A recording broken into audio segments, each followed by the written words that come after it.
আজ এমন একটা দিন যেখানে যে ভারতীয় হিন্দু সাধু এতটা দূর পথ পরিক্রম করে গোটা বিশ্বের কাছে দেশের নাম, দেশের যে সম্মান, দেশের যে আত্মা তাকে তুলে ধরেছিল, আজ তার জন্মদিন।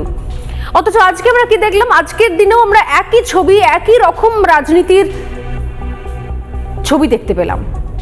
খোদ এ রাজ্যে তৃণমূল কংগ্রেস প্রত্যেক ক্ষেত্রে যা করে এসছে, আজকে তারা অন্যরকম কিছু করে উঠতে পারলো না। তৃণমূল কংগ্রেসের আমলে এখানে মনীষীরা শুধুমাত্র একটা বোরে, যে মনীষীদের কাঁধে বন্দুক রেখে যখন তখন নিজের রাজনৈতিক অভিসন্ধি পূরণ করে নেওয়া যায়, সেই ছবি দেখতে পেলাম আজকে আমরা।